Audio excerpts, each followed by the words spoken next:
আমার মামার বাড়িতে ওই মাটিয়াপুর আম্মু আইসো। আমি দেখতেছি হঠাৎ করে যে পাকিস্তানের হানাদার বাহিনী এরা ঘুরতেছে। এইখান থেকে আমার নানা আরেকজন মদরিস মিয়া, আপনার সবাই মদরিস নানা আমরা জানি, ওনারে ধইরা নিছি। এটা আমার এখন পর্যন্ত আমার চক্ষুর পাশে নিয়া ওই পশ্চিমাটির যে গাছ আছিল কেন হয় একটা লোকটা ইয়ারে ফিটাইছে। অনেকে সাক্ষী না আপনারা, অনেকে দেখছেন। এই বাহিনী বাংলাদেশে যেভাবে নির্যাতন নিপীড়িত মানুষকে এমন ভাবে তারা, এই বাহিনীর দূষণরা যদি আগামীতে বাংলাদেশে আসে, এই বাংলাদেশ নিরাপদ নয়, একমাত্র বিএনপির হাতে বাংলাদেশ নিরাপদ। এই সমস্ত বাহিনীর দূষণরা আজকে বাংলাদেশকে একটা শান্ত পরিবেশকে অশান্ত করার জন্য বিদেশি চক্রের সহযোগিতায় আমার দেশকে আফগানিস্তান, সিরিয়া এবং বিভিন্ন যারা ইরাককে যারা ধ্বংস করছে, আমার দেশকে ধ্বংস করার জন্য যেভাবে পায়তারা চালিয়েছে, আগামী 12 তারিখের নির্বাচনে আমরা জাতীয়তাবাদী দল বিএনপিকে ধানের শীষে ভোট দিয়ে আমরা প্রমাণ করব গণতন্ত্রের জন্য আমরা এক। ঠিক আছে নি সবাই? কোনো একটি বাস্তবায়নে আসন্ন সংসদ নির্বাচন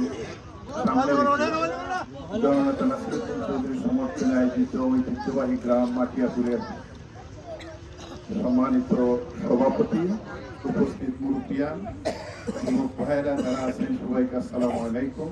হিন্দু ভাই থাকলে আসলে মাটিয়াপুর আমি তো 22 তারিখ থেকে এমপি সাহেবের সাথে বিভিন্ন প্রোগ্রামে যাই। আজকে এই মাটিয়াপুর গ্রামে আইসা অনেকের সাথে দেখা, যেহেতু এই মাটিয়াপুরের সাথে আমার মাটির সম্পর্ক, আমার নিজের সম্পর্ক, আমার নানার বাড়ি এই মাটিয়াপুর স্কুলেই আমার প্রাইমারি যে লেখাপড়া, যারা মাসুদ মাস্টার সাহেব আমাকে ছোটবেল থেকেই করিমপুর নিয়ে আসছে, ওনার সাথে আমি থাকতাম। এই গ্রামে আমার একটা আবেগ দুঃখ, যেখানে সবাই অনেকে আমরা হারিয়েছি, যাদেরকে আমরা অনেক লুটিয়ান আছেন, আপনারা যারা আছেন, আমি সবার জন্য দোয়া করি আল্লাহ যেন সবাইকে সুস্থতার সহিত নেক হায়াতে তৈবা দান করেন। মাটিয়াপুরের ঐতিহ্য যেন আপনারা সবাই মিলে ধরে রাখতে পারেন। এই গ্রামের থেকে যেন একটা আদর্শ গ্রাম হিসাবে বিশ্বের মানচিত্রে সদা দিরাইতে পরিচিত হয়। অনেক বক্তব্য আপনারা শুনেছেন। আমি শুধু একটা কথা বলতে চাই যে আমরা কিসের জন্য, আমি একজন ক্যান্ডিডেট ছিলাম 2001 সালে, কিন্তু নাসিরউদ্দিন চৌধুরী সাহেব 2001 সালে মনোনয়ন পাইছেন। 8 সালে এরপর থেকে তো আমরা আর ভোট দিতে পারি নাই।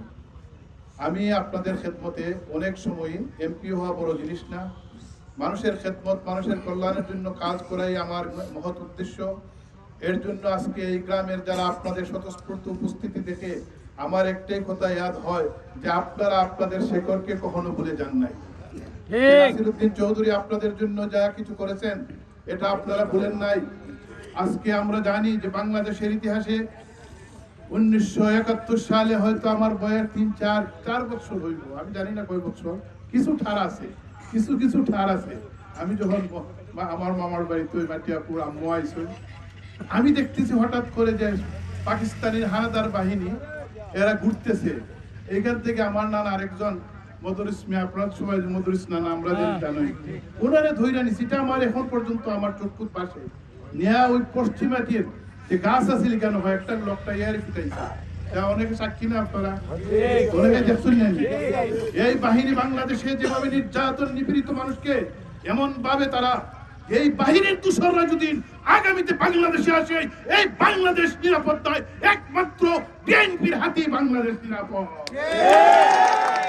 এই সমস্ত বাহিনীর দূষণরা আজকে বাংলাদেশকে একটা শান্ত পরিবেশকে অশান্ত করার জন্য বিদেশি চক্রের সহযোগিতায় আমার দেশকে আফগানিস্তান, সিরিয়া এবং বিভিন্ন যারা ইরাককে যারা ধ্বংস করছে, আমার দেশকে ধ্বংস করার জন্য যেভাবে পায়তারা চালিয়েছে, আগামী 12 তারিখের নির্বাচনে আমরা জাতীয়তাবাদী দল বিএনপিকে ধানের শীষে ভোট দিয়ে আমরা প্রমাণ করব গণতন্ত্রের জন্য আমরা এক। ঠিক আছে নি সবাই? এটা শুধু নাসিরউদ্দিন চৌধুরী ইলেকশন না, এটা আমার অস্তিত্বের ইলেকশন। আজকে দেশটাকে নিয়ে আন্তর্জাতিক চক্র তারা যেভাবে খেলা করতেছে, তাদের অনেক পয়সা, অনেক ফাইন্যান্স দিয়ে একটা গ্রুপকে তারা বাংলাদেশে পাঠিয়েছে। বাংলাদেশের মানুষকে আজকে অসায়ত্ত বুঝে বাংলাদেশটাকে শান্ত, বাংলাদেশকে অশান্ত পরিবেশ সৃষ্টি করার জন্য তারা নানান চক্রান্ত চালাচ্ছে। এই চক্রান্তের জবাব আগামী 12 তারিখ, আগামী বৃহস্পতিবার আপনারা বেলফের মাধ্যমে দেখিয়ে দিবেন এই বাংলাদেশে শান্ত পরিবেশকে অশান্ত করবার জন্য যারাই আসবে তাদেরকে আমরাও দাঁত ভাঙা জবাব দিব। আমরাও তাদেরকে এটা মনে রাখতে হবে। এটা যদি আমরা মনে না রাখি তাহলে আমি যেহেতু ইন্টারন্যাশনাল কয়েকটা অর্গানাইজেশনের সাথে জড়িত, আমার অ্যানালাইসিস, আমার যে আমরা আলহামদুলিল্লাহ যে বিগত স্বৈরাচার সরকার অনেক কিছু চেষ্টা করছে আলেম ওলামাদেরকে নির্যাতনের মাধ্যমে, তারা চাইছিল বাংলাদেশকে একটা জঙ্গি রাষ্ট্র বানানোর, তারা অনেক পায় তারা, কিন্তু আপনাদের সহযোগিতায়, আলেম ওলামাদের সহযোগিতায় তারা দেখিয়ে দিচ্ছেন বাংলাদেশ একটা শান্ত পরিবেশে বাংলাদেশকে তারা কখনো জঙ্গি রাষ্ট্র বানাইতে পারে নাই। অনেক চেষ্টা করছে, কিন্তু এখন আমাদের সময় আসছে।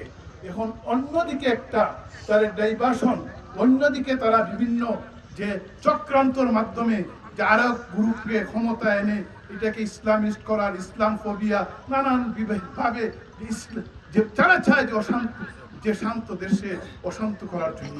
এর জন্য আজকে চোখ কান সজাগ রেখে আগামী যদি 12 তারিখ আমরা ভুল করি তাহলে এই ভুলের মাসুল আপনাকে আমাকে সারা জনম দিতে হবে।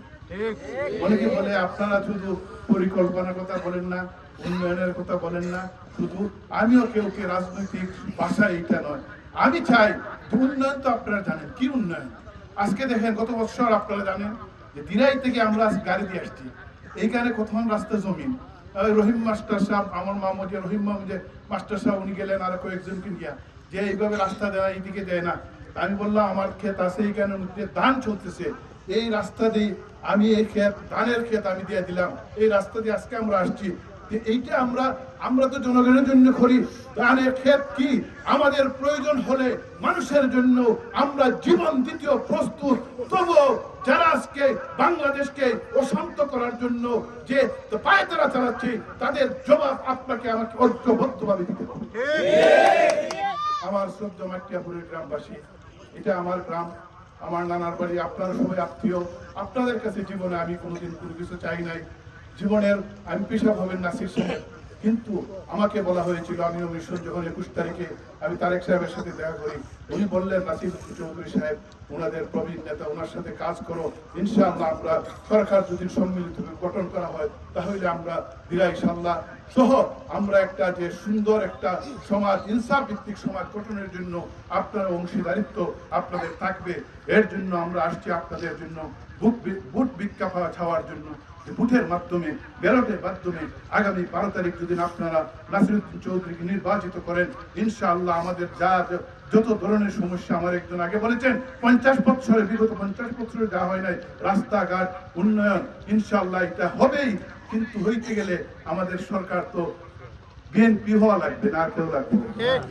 এই বিএনপি সরকারকে আপনারা আগামী 12 তারিখে যদি ভোট দিয়ে, ধানের শেষে ভোট দিয়ে বিএনপি সরকার গঠনের সহযোগিতা করেন, আমি আশাবাদী ইনশাআল্লাহ উন্নয়ন হবে। আর যদি কেউ স্বপ্ন দেখায় উড়াল সেতু, স্বপ্ন দেখায় সেইটা, স্বপ্ন দেখায় এইটা, স্বপ্ন দেখায় অনেক কর্মসংস্থান, আমার যুবক ভাইরা যারা আছে আগামী এই যে আশেপাশে যত যুবক, তোমাদের কথা হলো তোমাদের কর্মসংস্থান, তোমাদের জন্য যে বিএনপি সরকার ইনশাআল্লাহ করবে। আর যুবকরা যাতে কোনো ড্রাগে, কোনো ধরনের অশ্লীল কাজে লিপ্ত না হয়, সম্মিলিতভাবে আমরা যদি কাজ করি ইনশাআল্লাহ প্রত্যেকটা দিরাইশাল্লাহ গ্রাম উন্নয়নের জোয়ার বইবে। এর জন্য উন্নয়ন করার জন্য সরকার বিএনপির প্রয়োজন। আপনাকে আবার উদাত্ত আহ্বান জানাচ্ছি, আগামী 12 তারিখ ধানের শীষে ভোট দিয়ে জননেতা নাসিরউদ্দিন চৌধুরীকে আপনারা নির্বাচিত করবেন। আমাদের প্রতীক হলো, সবাই এক বাক্যে বলেন,